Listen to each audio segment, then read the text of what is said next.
Et on va pas se mentir, c'était la tribu dominante à un moment donné, quoi. C'était vraiment la terreur de base quand tu sortais, quand tu avais été punk à 15 ans, tu vois. Tu voulais te balader dans Paris, tu étais obligé de faire un parcours sur ton plan de métro parce qu'il y avait des endroits que c'était même pas la peine d'essayer de traverser, quoi. T'évitais les Halles, t'évitais le Luxembourg, t'évitais les plus de Clignancourt le week-end. Enfin, tu vois, c'était un peu compliqué, quoi. Après, il y en a qui ont commencé à être vraiment sérieux, faire des descentes, faire des ratonnades, faire des trucs. Le truc le plus facile, c'était d'aller dans les concerts où il y avait les opposants, quoi. Genre tout ce qui était Redskin, tout ce qui était punk. Et c'est là que ça a commencé à faire une espèce de mythologie, un peu comme au Moyen-Âge, la Grande Peur et tout, mais c'était dans les concerts. À l'époque, il y a tellement peu de concerts que de toute façon, tout le monde s'y retrouve. Et des fois, les punks se retrouvent dans les concerts qui n'ont rien à voir avec la choucroute, du New Wave, et les skinheads aussi. Et évidemment, dans ces cas-là, tu as un clan et un autre clan. Un clan étant en plus dans un rapport d'affirmation qui passe par le rapport de force. Traditionnellement, les punks se font taper par les skinheads. Ça, c'est un grand classique. Nous, les skins, on n'a aucun rapport avec les punks. Les punks, c'est des voyous, nous pas. C'est des drogués, c'est des connards. Musicalement, c'est nul en plus. Voilà, quoi. Nous, on n'a aucun rapport avec les punks, voilà.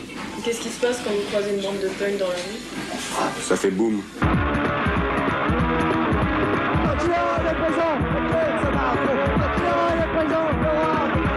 La scène punk française est alors en ébullition. Face aux attaques des skinheads dans les squats, des groupes comme les Berruriers Noirs, Guernica, Led Thénardier ou Ludwig von 88 organisent leur propre sécurité.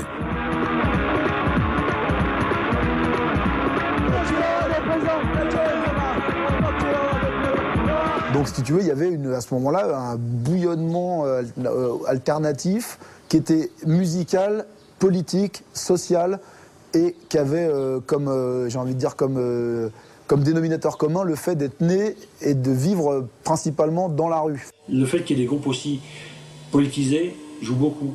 Parce que la vague, ce qu'on appelle le rock alternatif quand même, elle déferle un peu dans tout le pays avec des groupes qui ont quand même une conscience politique quand même diffuse et importante.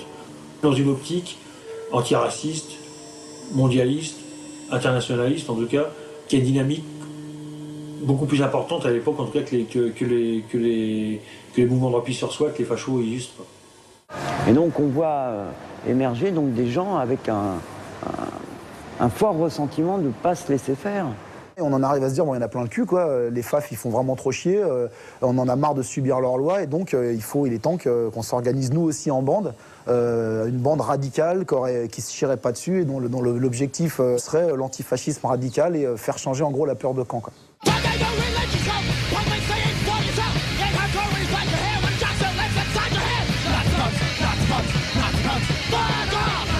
Les Red Warriors naissent à l'usine, un squat de Montreuil fin 85. En quelques mois, ils deviennent la bande la plus organisée dans la lutte contre les skinheads néo-nazis.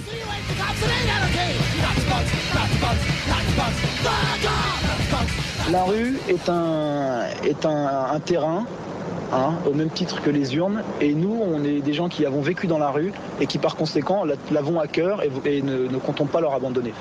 Et c'est tout, quoi. Je veux dire, il n'y a pas à aller plus loin, on ne discute pas avec l'extrême droite. On ne nie pas l'utilité de la violence dans certains cas extrêmes, mais on estime que l'extrême droite est un cas extrême, quoi. Et voilà, c'était groupons nos forces pour être plus balèzes ensemble, quoi. La création des Red Warriors, c'est une rencontre entre plusieurs personnes. Déjà, moi, je connaissais Jeff depuis... on se connaissait à l'usine, on traînait déjà ensemble, et Jeff, lui, connaissait Julien.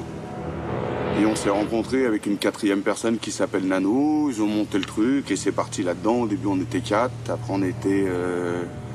de 4 on est passé à 7, de 7 et à la fin on a fini à 14. Et en fait, très vite, si tu veux, on part dans un délire, tourner en caisse et défoncer les mecs, tu vois. Parce que pour nous, vu ce qu'on avait subi, vu le discours que tenaient ces mecs-là, vu les histoires qui se trimballaient sur les bandes de skinfaf les plus tendues, des histoires de viol, de tabassage, de lynchage et compagnie, nous, les défoncer, pour nous, c'était, tu sais, acte de salubrité publique.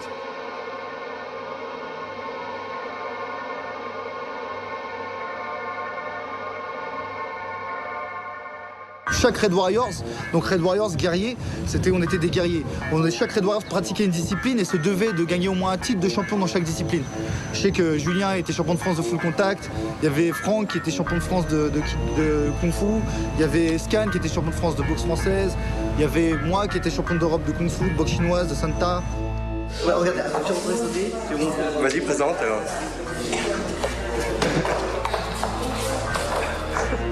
Il y avait aussi Bébé Desbois qui est quand même monté jusqu'à un championnat d'Europe de kickboxing mais qu'il a perdu. Bon, bref, on touchait tous aux arts martiaux, aux sports de combat, on était connus pour ça. Donc on avait une certaine discipline de vie, une hygiène et des règles. Dans les mythes fondateurs, j'ai envie de dire, on va l'appeler comme ça, il y a effectivement cette fameuse descente au Baldiz. Cela s'appelait la Java maintenant, un truc comme ça. Bref, à l'époque, ça s'appelle le Baldiz et tous les jeudis soirs, il y a des soirées qui s'appellent Acide Rendez-vous. Et on a des potes, donc Nano et Jeff, qui allaient régulièrement aux soirées Acide Rendez-vous. Et un jour, ils y se pointent et ils tombent sur une bande de feufa et ça se passe super mal. Ils se font limite mettre à l'amende parce que les mecs sont super nombreux. Et les mecs disent, ouais, ici c'est chez nous, voilà quoi. Là, ça va être l'occasion de débarquer dans un endroit où les mecs pensent que, tu sais, ils sont tranquilles et où rien peut leur arriver. Et on va leur montrer que ça, c'est fini. Voilà. Ce qui a été une des premières réelles offensives face au mouvement skinhead où Pascal de Juvisy s'est fait décoiffer sa raie. C'était un skin, il avait une raie sur le côté, tu sais, comme Adolf Hitler, et rasé à blanc sur les côtés. On l'appelle Pascal de Juvisy. Donc c'était les Légions 88 et toute la clique là. Et les Red Warriors, ils sont allés, ils ont tous mis Bombers retourné, c'est pour ça, pour se reconnaître face au skin. C'est comme ça que la légende du Bombers retourné est née. C'est pour ça que je dis que c'est un mythe fondateur, parce que c'est vraiment la première descente des Red Warriors en tant que bande constituée. Alors voilà la descente, on est tous morceaux, parce que bon, c'est quand même faut se dire, au vin blanc. On est dans une Citroën Visa et on est 7 dans la voiture. Il y en avait même qui étaient dans le coffre. C'est-à-dire que si c'est pas toi qui descends leur ouvrir la porte, ils peuvent pas sortir de la voiture. Tu vois. Et quand ils sont arrivés, ils ont foncé en caisse, ils sont tous sortis avec les battes de baseball et en bonbons orange, ils ont tout déménagé. Alors, la légende veut que les keufs, que les flics aient été prévenus par les FAF. Mais bon, ça reste à prouver. Enfin, bon, toujours des-il qu'en 20 secondes, t'as des CRS qui sortent de tous les côtés, ils bouclent le quartier et on se fait tous pécho. Nano s'est fait coincer dans une entrée d'immeuble. Et ils l'ont attaché, il s'est rendu, il a posé son arme, il a dit je me rends, ils l'ont attaché, et ils l'ont coincé contre l'escalier et ils lui ont cassé toutes ses dents. Quand je dis toutes ses dents, Nano, ils lui ont cassé toutes ses dents. Et à l'époque, il avait 17 ans ou 16 ans, ils lui ont cassé toutes ses dents. Et manque de bol, ils ne le savent pas, mais il est mineur, tu vois. Donc imagine, on arrive au commissariat en ruine, moi j'ai 18 ans depuis genre 6 jours, lui il est encore mineur, il a genre 16 piges, tu vois, et il est genre surfoncé, les dents cassées et tout, enfin tu vois, donc... Et on se retrouve en cellule, on est 7. Dans une toute petite cellule et en face ils ont pécho 3 feufas. Et t'as le commissaire de police qui descend avec National Hebdo, tu sais à l'époque. La une c'était fier d'être français. Et il fait bon alors c'est qui les faf ici tu vois. Et alors les mecs font c'est nous monsieur, c'est nous machin. L'autre il arrive, il sort la une du journal, il fait comme ça, il leur montre National Hebdo, le commissaire, hein, tu vois, avec tous les condés derrière. Et genre il arrive, il tape avec le journal contre la grille où on est tous entassés derrière. Il fait alors c'est vous les rouges et tout, tu vois, il commence à nous brancher, il part dans un délire. C'est quoi, moi et mes collègues, on pose nos plaques et on vous prend un par un et on se tape et tout. Les renseignements généraux sont acharnés sur nous, la police s'est acharnée sur nous.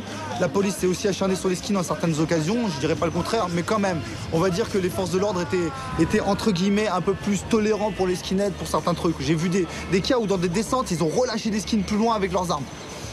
Mais ça fait déjà longtemps, ça fait 2 mois. Ouais. J'avais tapé un noir avec mon copain, il tombait sur une voiture de fille banalisée. Après, ils nous ont arrêtés, le noir a fait je porte plainte, ils ont fait ouais, vous porterez plainte un autre jour. Et nous deux, les deux là, on les embarque. Et puis, ils nous ont ramenés chez nous, puis il a fait, dit à mon copain, toi, ton déjà programmé, c'est bon pour une fois, mais ça passera plus la prochaine fois. Il fait, t'as eu de la chance que c'est nous. Et puis après, il nous a fait, bon allez, c'est bon, il nous a sorti une carte du Front National, allez-y. Il a fait, sortez plus maintenant. Et puis c'est tout. Voilà, ça c'était l'état de la réalité de la police de l'époque. Et donc elle est légendaire cette descente si tu veux parce que c'est la première, qu'on est tous gamins et que c'est la première fois qu'on a les bombeurs à l'envers, c'est la première fois qu'on est masqué et en plus on a affaire à des mecs vraiment qui sont des vieux de la vieille et qu'on leur met une volée quoi. Voilà, mais bon si tu veux, militairement parlant c'est pas vraiment un triomphe puisqu'on se fait tous pécho. Rico il prend 2 mois de ballon ferme, enfin tu vois parce que c'est le plus âgé. Et bref, mais bon après il y en a eu 1000 autres mais un tout petit peu mieux préparés quoi. Parrains du mouvement Redskin, leur fait d'armes suscite des vocations dans toute la France. Les Redskins français empruntent leur nom à un groupe de musique anglais proche des partis de gauche et de la Ligue anti-nazie.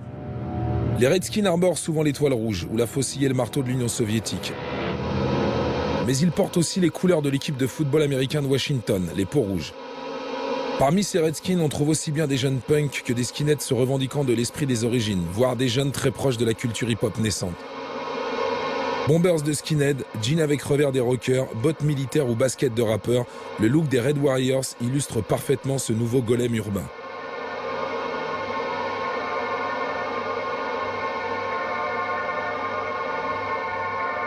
À l'époque, t'avais plus, parce que bon, c'est vrai le mur de Berlin n'était pas tombé, t'avais encore la force du pays de l'Est.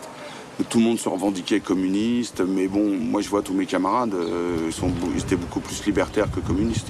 Parce que tu les retrouves plus dans les milieux situationnistes, avec des anarchistes, qu'avec le PC, quoi. L'affiliation avec le PC, elle est inexistante, quoi.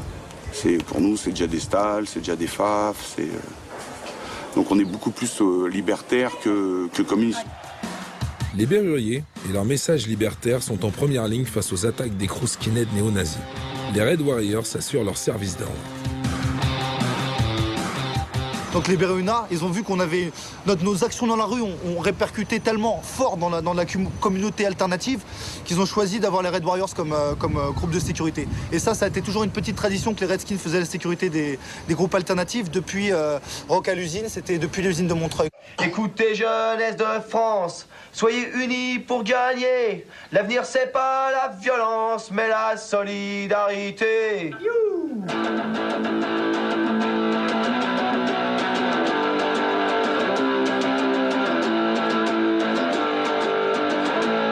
Écoutez, jeunesse de France, soyez unis pour gagner.